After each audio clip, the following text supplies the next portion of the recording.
The distance Mel Taylor can walk is limited, and so is his budget. He lives on Social Security. It takes all of that for me to live. Taylor depended on the ride-free area when it was still in effect.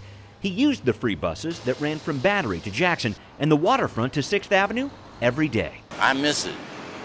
I miss it. I wish they would bring it back. Now Taylor's paying for each ride, and he says the impact of shutting down the ride-free zone will be felt the most by people like him, people who can least afford it. When they cut it off, they cut off a whole lot of people. I'm talking about the poor people and the people that need that free ride zone. Everyone needed the ride-free area, says the Transit Riders Union, which headed up this protest when the free service ended. As riders, we really need to organize and stand up for better public transit. Katie Wilson of the Riders Union knows why the ride-free area was cut. Metro Transit is facing a $60 million budget deficit.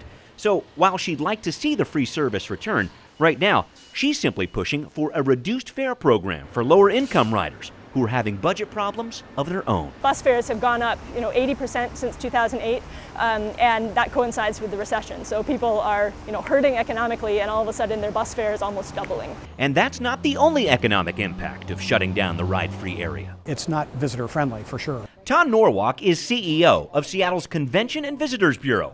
He wants to make transit as simple as possible for tourists and everyday commuters. We think we can do better. Norwalk has also been trying to make even bigger improvements downtown through a See It and Send It campaign. He's encouraged businesses to take photos when they see what they believe to be illegal activity.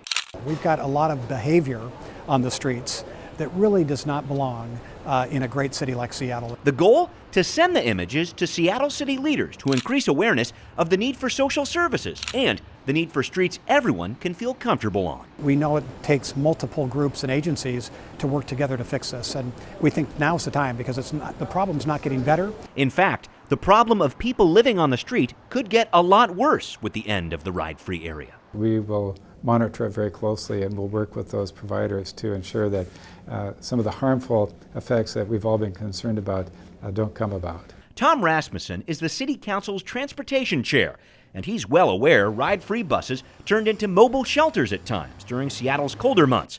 But that's not how the ride-free area started. When it was established in 1973, the City of Seattle paid for Metro's operating losses to run the free service, $64,000. By 2012, that amount was up to about $400,000 a year. But a recent audit from the county showed Metro was losing $1.7 million every year to run the ride-free area. Metro bus service relies on sales tax revenue from all of King County for more than 60% of its budget. And in the recession, continuing the free ride simply didn't make sense. They were helping to subsidize a free bus service in downtown Seattle when they were struggling to have bus service in their communities at all. Oh, full house today. The city is trying to help by putting $400,000 into a new circulator service of two 20-person buses run by Solid Ground, a group dedicated to ending poverty and racism. Is it enough? No, it's not enough. CEO Gordon McHenry knows the circulator isn't perfect. It makes 7 stops on a 4.5-mile loop from Harborview down to 1st Avenue and runs Monday to Friday, 7 to 4. But he's hoping the 3,500 rides these buses provided last month send a message to the city and county. They will see the wisdom to not only continue the circulator, but to evaluate and hopefully increase the amount of funds that go into it so we can increase the service. How you doing today? Circulator rider and Real Change newspaper salesman James French says the city needs to do something after ending the ride-free area. This is the most ridiculous thing outside of letting the Sonics go the city's ever done.